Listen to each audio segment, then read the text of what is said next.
Hi everyone, my name is Anish Jogi, and today I'm going to be teaching you about functions in Python. The lesson is brought to you by FreeCode. FreeCode is a non-profit student-run organization with the goal of educating the youth about programming and STEM concepts. In a world where the importance of these topics is rapidly increasing, we aim to give children a head start in their technical journey and fuel programming passion. Today, we're going to be learning about Python. Python is a programming language that's really easy to read and understand, which is why a lot of beginners start with it. People use Python to build games, websites, and even things like AI. This week, we're learning about functions in Python. So, what is a function? A function is basically a set of instructions that you can reuse again and again. Think of it like a recipe. If you have a recipe for cookies, you can follow the same steps every time you want to make them. Functions work the same way. You write the code once, and then you can use it whenever you want. For example, imagine you want to draw a square many times in a program.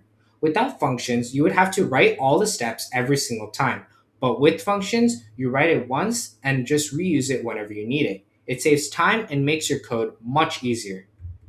You're actually already using functions in Python. The print function is something you've probably already used. It shows text on the screen. When you use print, you're calling a function that Python already made for you. The same thing goes for things like ints, floats, strings, and booleans. These are all built in functions that help your code work. So, how do you make your own function? First, you type the keyword def, which tells Python that you're making a function. Then you give your function a name followed by parentheses. Remember, no spaces in the name. After that, type a colon and press enter. Now you write your code underneath, and it needs to be indented. That just means you press the tab key once. The indentation tells Python that this code belongs to the function. But what does it mean to call a function? Well, let me show you a function that I have created. This is the function that I have created, which is the say hello function. To call it, I would just need to write the say hello name and the opening and closing parentheses to call the function. So whenever the computer sees the name of the function, it runs the code in the function definition.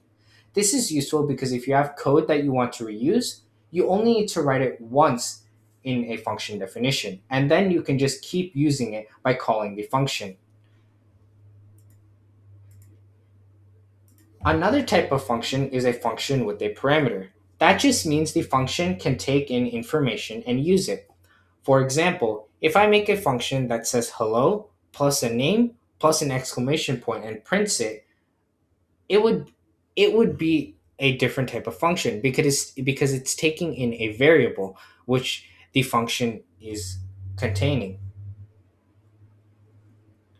Another type of function is a function with a parameter.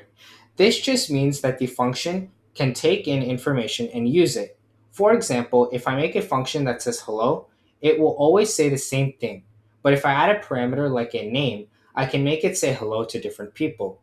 You add parameters inside the parentheses when creating the function, and then you can use that parentheses like a variable in your code. When you call the function, you put the value inside the parentheses. For example, I have a function which is called greet with the parameter name.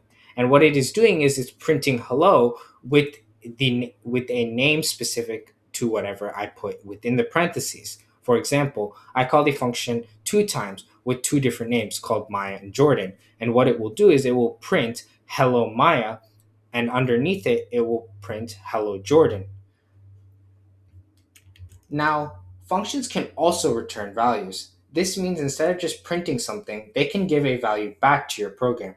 For example, I have the function add here, which takes in two parameters, a and b. And what it is doing is it's adding a and b, but instead of printing the value of a and b, it's returning the value of a and b. And what I can do is I can store this value of the parameters a and b added together in a variable, which I can use later in my function.